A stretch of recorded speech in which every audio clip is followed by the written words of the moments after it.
Hi everyone, I'm Benjamin Bryant from Bryant McKinnon Lawyers, and this is Heather McKinnon from Bryant McKinnon Lawyers. Hello Heather. Morning Ben. We are gracing your screens today to launch episode 47 of our podcast, The Family Matters Show. Episode 47 we recorded with Warwick McClelland, who is a local psychologist here in Coffs Harbour, and we spoke about separation and families, I guess, from a legal and psychological perspective in terms of separation and how that works for children with autism or neurodiverse needs, which is a really important topic. And Warwick was fantastic, jumping in on that episode with us and gave us some really great, valuable information that I know a lot of our listeners would really enjoy hearing. And that's the beauty of our podcast, is that normally you'd have to pay to see Warwick. You'd have to pay to see Warwick. But here he is, helping us out, try and get the information out to the community. And we thank Warwick so much for doing that with us.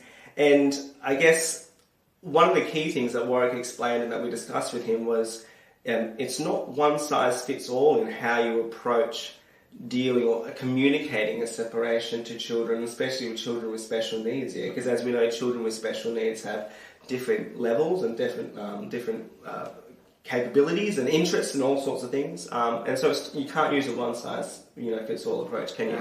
No, he really talked a lot about how the parents are the people who know the child best. That's right. And they know where the kid's level's at, so rather than letting experts take over, the parents should really look at, okay, this is our little one, what do we need to do to make them comfortable? And from a legal perspective, we thought, we noted how interesting it was because, of course, there's no special section in the Act in dealing with different children or different needs, and it's only talking about the best interests of children, and you have Section 60cc setting out how a court considers what's in a child's best interest for all children, but it's the nuances, it's the considerations under each section that Warwick really discussed with us. And he said how important it was, regardless of the circumstances, to try and put in as much consistency as possible for the children. That was really important. He really drive that home, didn't he? That's what you really see when these cases get into difficulty. It's when the parents are not able to be on the same page. So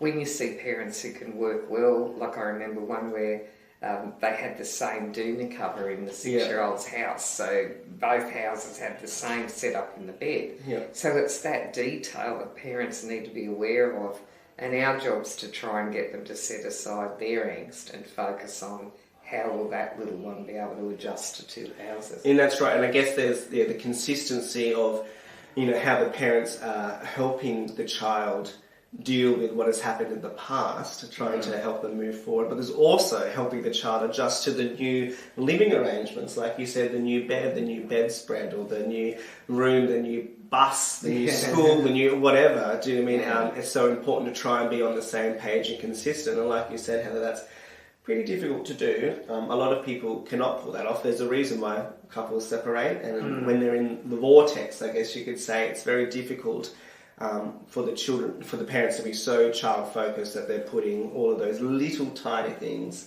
all those little tiny needs before their own. So it's really important.